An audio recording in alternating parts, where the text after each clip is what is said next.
হবে। তুই যে কি করে খাটেতে 10:30 অবধি শুয়ে আছিস আমি তো বুঝতে পারি না। 6টা বাজতে না বাজতেই আমার একেবারে ঘুম ভেঙে গেছে। মা সকাল সকাল উঠে শুরু করে দিয়েছো? সকাল আর নেই মা, সূর্য মাথায় উঠে নাচছে। তোমার বাবা সকালবেলা নাচতে নাচতে চলে গেছে অফিস, আর আমি ঘেমে নেই এখন রান্না করছি। আর তুমি কোথাকার মহারানী হে যে তুমি 10:30 অবধি ঘুমাচ্ছ? উঠছি উঠছি, উঠে পড়।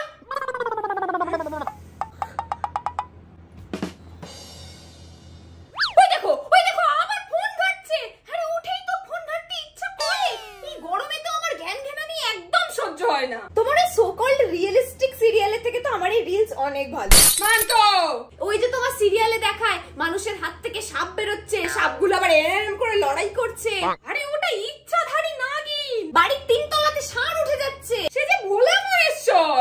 তাই তাহলে এর আগে তো আমি অনেকবার পদ্ম দেখেছি, জলপদ্ম দেখেছি, স্থলপদ্ম দেখেছি, কিন্তু কোনোদিন জলের তলার ডুবুরি পদ্ম তো দেখিনি। তোমার ওই সিরিয়ালটা যে লেখে না, তুমি গিয়ে তো তাকে একটু প্রণাম করে আসতে পারো। তাহলে তুই গিয়ে স্নানটা করে আয়। হ্যাঁ এত সকাল সকাল স্নান করবো না। তাহলে এক কাজ কর, বাথরুমে গিয়ে 2 বালতি জল গড়িয়ে রাখ, না হলে এরপরে না কল দিয়ে জল নয় একেবারে আগুন বেরোবে। উঠে কর। আচ্ছা যাচ্ছি, আমার কত কাজ। এবারও ঝপাং করে গিয়ে ছাদ দিয়ে জামা কাপড়গুলো তুলে আন। এখন জামা কাপড় তুলতে ছাদে যাব? বিকেল হোক না, বিকেলে তুলে দেবো। আরে বাবা এতক্ষণ এসে শুকিয়ে পাপড় হয়ে গেছে, বেশিক্ষণ রোদে দিয়ে রাখলে রং কোটে যাবে কিন্তু। ওমা এখন যদি বাইরে যাই পাক্কা পুড়ে পোড়া আলুর দম হয়ে যাব আমি। বাইরে দেখেছো ভগবান একবারে মরণ খেলা শুরু করেছে, আমি বাইরে যাব না মা। হ্যাঁ তুমি কিছু করবে কেন? তুমি খালি তোমার দেহটা নিয়ে এরকম করে সারাদিন শুয়ে থাকবে। আমি তো চাকর, তোমার বাবা তোমার বাপের হোটেলে আমাকে রেখে যে চাকরা নিয়ে যাবে, আমি সবার কাজ করবো তাই তো? যাবি নালে এটা ছুঁড়ে মারবো এক্ষুনি। গরমে তো জ্বালাস নি আমাকে। আচ্ছা এই তো যাচ্ছি যাচ্ছি। কি রে, ও তুই এসে গেছিস? রেডি হয়ে গেছি? হ্যাঁ এই তো রেডি হয়ে গেছি, জাস্ট সানস্ক্রিনটা মাখবো। কিন্তু তোর ফেসটা এতটা ডাল লাগছে কেন? দেখেছিস বাইরে 40 ডিগ্রি টেম্পারেচার, বাইরে থেকে আসলে মুখ তো ডাল লাগবে, কিন্তু তোর ফেসটা বেশ চকচকে লাগছে। আরে এখন তো গ্লাস লাইক স্কিন পাওয়া খুবই ইজি। হ্যাঁ অনেক ভিডিওতেই দেখেছি সবাই বলে এটা ইউজ করতে ওটা ইউজ করতে, বাট কোনটা ইউজ করলে যে ফ্রুটফুল রেজাল্ট পাওয়া যাবে সেটা তো কেউই জানে না। বাট একটা ইনগ্রেডিয়েন্টস আছে যেটা জেনারেশন ওয়াইজ চলে আসছে সাউথ ইস্ট এশিয়াতে, যেটা ইউজ করলে গ্লাস লাইক স্কিন পাওয়া যায়, সেটা হলো রাইস। রাইস? হ্যাঁ রে, দেখ ভাই রাইস দিয়ে হোম রেমেডি করার মতো সময় আমার কাছে নেই, তাই জন্যই তো আমি ইউজ করি মামাআর্থের এই রাইস ওয়াটার রেঞ্জটা, যেটা ইউজ করলে আমরা ক্রিস্টাল ক্লিয়ার স্কিন পেতে পারি। এই ফেস ওয়াশ এন্ড সানস্ক্রিনটা একেবারে সেফ সার্টিফাইড, এতে কোনো রকম হার্মফুল কেমিক্যাল নেই। রাইস ফেস ওয়াশ আমাদের স্কিনকে খুব জেন্টলি ক্লিন করে এবং হাইড্রেট করে গ্লাস স্কিন দেওয়ার জন্য। আর এতে আছে goodness of rice and niacinamide. এই সানস্ক্রিন জেলটা আমাদের স্কিনকে UVA এন্ড UVB প্রোটেকশন দেয় উইথ SPF 50 এন্ড PA++। আর এতেও আছে goodness of rice and niacinamide. এটা কিন্তু light weight non sticky formula with no white cast. Rice water আমাদের স্কিনের কোলাজেন প্রোডাকশনকে স্টিমুলেট করে, তাই জন্য গ্লাস লাইক স্কিন আসে। আর নিয়াসিনামাইড ডেড স্কিনকে দূর করে, মিনিমাইজ পোরকে ওপেন করে আর স্কিনকে হেলদি আর ফ্রেশার বানায়। বাহ এটা তো বেশ ভালো। ভালো তো বটে, আমিও এটা কিনবো। তুই যদি কিনতে চাস তাহলে লিংকগুলো না আমি ডেসক্রিপশন বক্সে দিয়ে দিয়েছি। আর হ্যাঁ তুই যদি আমার এই কুপন কোডটা ইউজ করিস না তাহলে পেয়ে যাবি 20% অফ। শুধু মনে রাখবি কুপন কোডটা কিন্তু মামাআর্থের ওয়েবসাইট আর অ্যাপেই ভ্যালিড। আর তুই জানিস আমরা যখনই মামাআর্থ থেকে কোনো কিছু অর্ডার করি তখন মামাআর্থ আমাদের ওই অর্ডারটাকে একটা ট্রি এর সাথে লিংক করিয়ে দেয়। মামাআর্থের এইম আছে 2025 এর মধ্যে 10 লক্ষ গাছ লাগানোর। আর এই সব কটা প্রোডাক্ট নাইকা, অ্যামাজন, ফ্লিপকার্ট সব জায়গাতে অ্যাভেলেবেল আছে। আর মামাআর্থের প্রোডাক্ট তো এখন তোর বাড়ির সামনে স্টোরেতেও পাওয়া যায়। তুই যদি এরকম কোনো স্টোর দেখতে পাস তাহলে আমাকে কিন্তু কমেন্ট করে জানাতে একদম ভুলবি না। তাহলে আমি তো রেডি হয়ে গেছি, চল বেরিয়ে পড়ি। হ্যাঁ হ্যাঁ চল তাড়াতাড়ি চল, তুই তো লেট করলি। এই তোরা দুজন কোথায় যাচ্ছিস এই গরমে? আরে মা ও আর আমি একটু বেরোচ্ছি, শপিং করতে যাচ্ছি। হ্যাঁ কাকিমা বেহালাতে চৈত্র সেল দিয়েছে, ওখানেই যাচ্ছি জামা কাপড় কিনতে। তোরা দেখতে পাচ্ছিস না বাইরে সব সময় পুলিশ মাইকিং করে যাচ্ছে, টিভিতে বারবার বলছে যে 10টা থেকে 4টার মধ্যে বাইরে না বেরোতে, লু লেগে যাবে। আর লু লেগে গেলে তোমাদেরকে কে দেখবে? হ্যাঁ এই মায়ের উপরই যত জ্বালা। আর এই যে তুই, তোকে জামা কাপড় ছাদ থেকে আনতে যেতে বললে তুই একবারে পুরো আলুর দম হয়ে যাচ্ছিস, আর এখন তুই জামা কিনতে যাচ্ছিস তখন তোর গায়ে ফসকা পড়ছে না? চুপচাপ ঘরে বসবি, দুজনকে আমি আম পান্নার শরবত বানিয়ে দিচ্ছি। আর এই যে পিঙ্কি খেয়ে দে, চুপচাপ বাড়ি যা। আচ্ছা কাকিমা।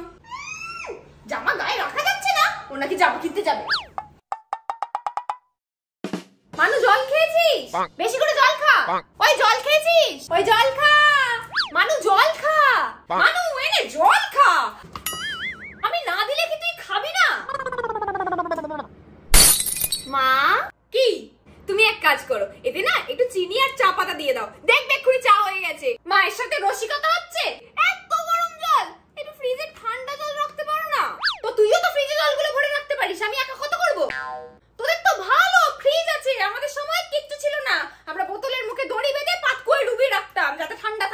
বুঝলি? চল জল ভরবি, চল আমার সাথে। আবার কাজ করতে হবে। সারাদিন বাদে গিয়ে রান্নাটা শেষ হলো। মা কি রান্না করেছো? টকের ডাল আর আলু পোস্ত বানিয়েছি। আবার টকের ডাল? আমি রোজ রোজ টকের ডাল খাবো না। রোজ টকের ডাল মানেটা কি? এখন টকের ডালই খেতে হয়, হালকা ফুলকা জিনিস খেতে হয়। এত গরমে বেশি তেল মশলা দেওয়া জিনিস খেলেই শরীর খারাপ করবে। নয় টকের ডাল খা, নয় আলু পেঁপে দিয়ে ঝোল খা, আর নাহলে জল ঢালা ভাত খা, বুঝলি? আমরা তো তাই খেতাম। দেখ বানু, তোর বাবা কি সুন্দর কাঁচা কাঁচা আম নিয়ে এসছে। এগুলো দিয়ে কালকে আবার টকের ডাল বানাবো, আর একটু চাটনিও বানিয়ে রাখবো। আর তোর জন্য দুটো আম ভাতে দিয়ে দেবো, চটকে ভালো করে শরবত করে দেবো, বুঝলি? মানু, বাইরে থেকে এসে ঠান্ডা জল খাস না, এক্ষুনি ঠান্ডা লেগে যাবে। রাখ রাখ, 2 মিনিট বাদে খাবি, রাখ। তাই কতক্ষণ শুয়ে থাকবি তুই? যা না, ভালো করে মাথায় পেটে তেল দিয়ে চাবড়ে চাবড়ে স্নান কর। শ্যাম্পু? এই গরমে শ্যাম্পু করলে আরো গরম লাগবে, বুঝলি? যা গিয়ে তেল মেখে স্নান করবি, চল চল। এই দুটো মানুষের জন্য 3খানা পাখা চলছে, আমি যেখানে বসছি সেখানে তুই বসতে পারিস না? ওমা, বলছি কি যে একটু এসিটা চালাই, বড্ড গরম লাগছে। এসি? এই মাসে না 2500 টাকা বিল এসছে।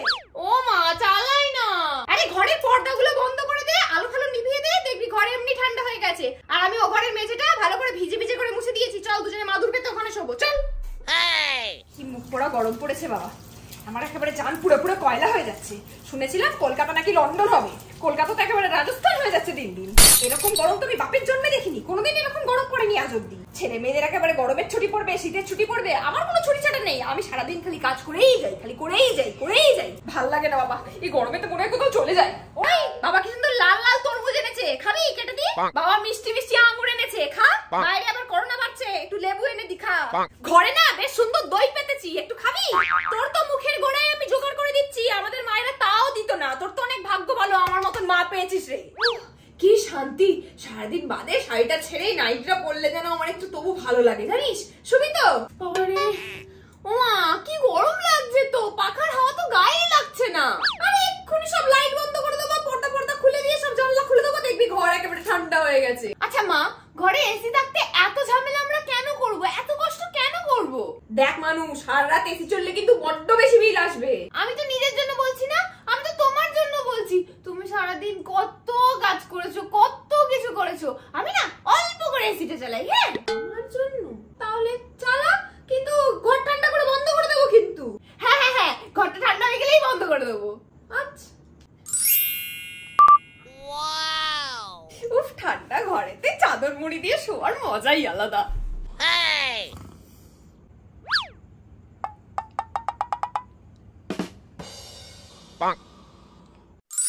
আরে মা তো একেবারে গভীর ঘুমে ঘুমিয়ে পড়েছে। এক কাজ করি, আমিও ঘুমিয়ে পড়ি। সকালবেলা উঠে বলবো দুজনেই ঘুমিয়ে পড়েছিলাম, তাই বন্ধ করা হয়নি, সেটাই ভালো।